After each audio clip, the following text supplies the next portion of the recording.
Hello friends, welcome to my channel. आज मी तुम्हाला दाखवणार आहे हिरव्या वाटाण्याच्या पराठ्याची रेसिपी। त्यामुळे रेसिपी कुठेही स्किप न करता पूर्ण रेसिपी लास्टपर्यंत नक्की बघा।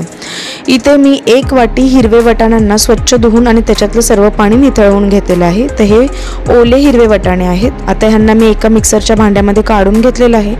यामध्ये मी 2 हिरव्या मिरच्या टाकलेल्या आहेत आणि हिरव्या मिरच्या टाकल्यानंतर ह्याची मी एक भरड तयार करून घेणार आहे। तर भरड मी ते तयार करून घेतलेली आहे, म्हणजे पूर्ण फाईन पेस्ट नाही करायची आहे, भरड ठेवायची आहे। जशी मी दाखवली आहे व्हिडिओमध्ये तसंच करायचं आहे। एका पॅनमध्ये इथे मी 1 चमचा भरून तेल तापत ठेवले। त्यामध्ये एक मोठ्या आकाराचा बारीक चिरलेला कांदा टाकून घेतलेला आहे। आता हा बारीक चिरलेल्या कांद्याला मीडियम फ्लेमवरती चांगलं परतवून घ्यायचं आहे।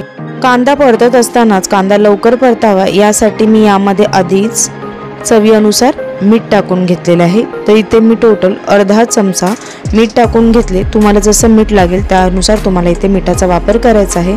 त्यानंतर पाव छोटा चमचा हिंग सुद्धा टाकून घेतलं आणि व्यवस्थितपणे या कांद्याला गुलाबी रंग आला की मग याच्यामध्ये जी भरड तयार करून घेतली होती वाटाणा आणि हिरव्या मिरचीची, ती भरड टाकून घेतलेली आहे।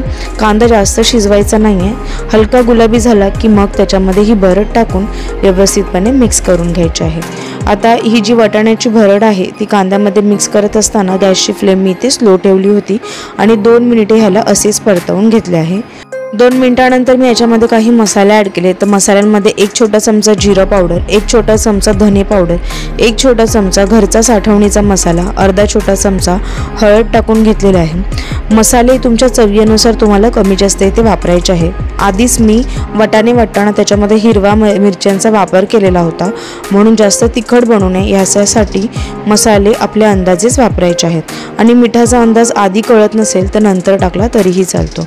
आता सर्व जिन्नस मी व्यवस्थितपणे इथे एकजीव करून घेतलेले आहेत, म्हणजेच मसाले वाटाण्याच्या मिश्रणामध्ये चांगले एकजीव झाल्यानंतर यामध्ये मी चिमूटभर आमचूर पावडर टाकून घेतलेली आहे।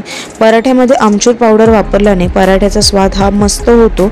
आमचूर पावडर नक्कीच ट्राय करून बघा।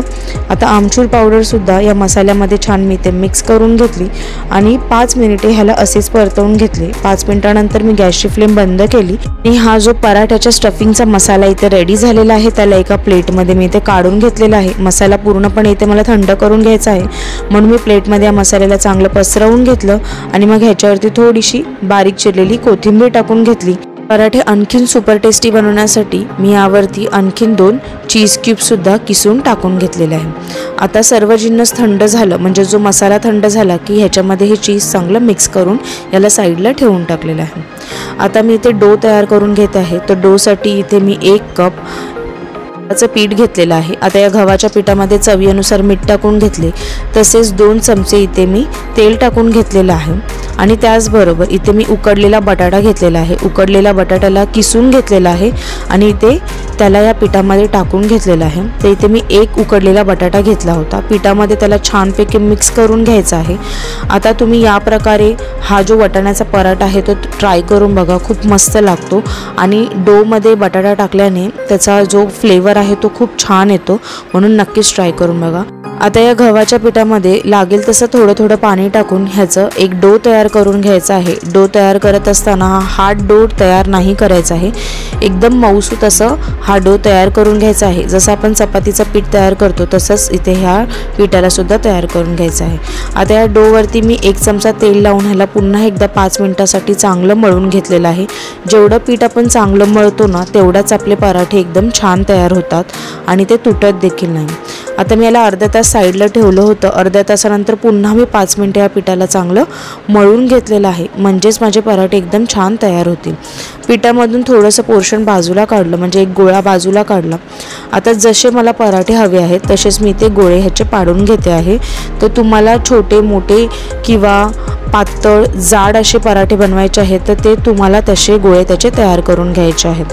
आता मी 1 गोळा इथे पोळीपाटावरती घेतला आहे, त्याच्यावरती थोडंसं सुक्कं गव्हाचं पीठ लावून घेतलं आणि मी इथे ह्याला फुलक्या आकारामध्ये चपातीला लाटतो तसंच लाटून घेतलेलं आहे। तर गोलाकार असा मी ह्या पराठ्याच्या पोळीला लाटून घेतलेला आहे। आता मी याला थोडंसं मोठं असं लाटून घेतलेलं आहे। याच्यामध्ये मध्यभागी बरोबर 2 चमचे वाटाण्याचा जो मसाला आहे तो टाकून घेतलेला आहे। 2 चमचे मसाला टाकल्यानंतर बाजूच्या आवरणाला म्हणजेच कॉर्नर्सला आतमधल्या साईडला फोल्ड करून घ्यायचा आहे। जसं तुम्हाला व्हिडिओमध्ये दिसतं आहे तसंच करायचं आहे। आता मी हा तुम्हाला चौकोनी पराठा इथे दाखवत आहे। तर तुम्हाला जर का नॉर्मल जसा आपण पराठा बनवतो तसा पराठा बनवायचा असेल तसा बनवला तरीही चालेल। मला व्हिडिओमध्ये दाखवायचा होता त्याच्यासाठी मी हा एक पराठा तसा केलेला होता। ह्याच्यावरती थोडेसे सुके पीठ लावून याला जाडसर असं मी लाटून घेतलेलं आहे। तर चौरसच मी ह्याला लाटत आहे, जसं व्हिडिओमध्ये दिसत आहे तसंच लाटून घ्यायचं आहे। तर मी पराठे जास्त पातळ नाही लाटत, पराठे आहेत म्हटलं तर ह्याला थोडंसं जाडसरच लाटायला हवं। तर मी पराठे इथे जाडसरच लाटून घेतलेले आहेत। पराठा इथे जोपर्यंत लाटतोय तोपर्यंत मी साईडला ना गॅसवरती तवा तापायला ठेवलेला होता, म्हणजेच पराठे फटाफट इथे तयार झाल्यानंतर त्याला पटापट आपण शेकवून घेऊ शकतो। तर पराठा इथे मस्तपैकी चौरस आकारामध्ये लाटून झालेला आहे। आता हा जो लाटलेला पराठा आहे तो मी शेकवून घेणार आहे। एक पराठा मी इथे उचलला, त्यानंतर ह्याला मी पॅनमध्ये ठेवून घेतलेला आहे। तर जसं आपण पराठा शेकवतो तसंच शेकवायचा आहे पराठा, फक्त एवढंच आहे जर तुम्ही क्रिस्पी पराठा शेकलात ना तर तो खायला एकदम उत्तम लागतो। तर अलटपलट करून पराठ्याला चांगलं मी इथे शेकवून घेते आहे। पराठा शेकवत असताना मी इथे 1 चमचा तूप घेतलं होतं। आता एक साईडला मी अर्धा चमचा तूप टाकला आणि दुसऱ्या साईडला मी अर्धा चमचा तूप टाकलं। तुम्हाला जर का इथे तेलाचा वापर करायचा असेल किंवा बटरचा वापर करायचा असेल तर तोही वापर केला तरीही हरकत नाही। पराठा चांगला क्रिस्पी होईपर्यंत ह्याला मस्त मी शेकवून घेतला आहे, त्यानंतर त्याला एका प्लेटमध्ये काढून घेतला। आता मी तुम्हाला नॉर्मल स्टाईलचा पराठा दाखवते। तर एक पिठाच्या गोळा घेतलेला आहे, त्याला सुक्या पिठामध्ये डीप करून घेतलं आणि त्याचा असा वाटीचा आकार त्याला देऊन घेतला।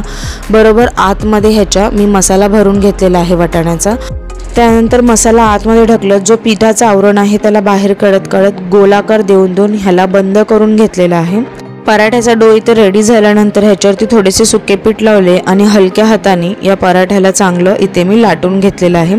तर व्हिडिओमध्ये जसं दाखवत आहे तसंच करायचं आहे, जास्त जोर लावून पराठा लाटायचा नाही आहे, नाही तर पराठ्याची जी स्टफिंग आहे ती सर्व बाहेर निघू शकते। पराठ्याला जाडसर असं मी व्यवस्थित लाटून घेतल्यानंतर आता मी या पराठ्याला शेकवून घेते आहे। तर सेम प्रोसेस केलेली आहे, जसं आपण नॉर्मल पराठा शेकवतो तसंच ह्याला शेकवून घ्यायचं आहे।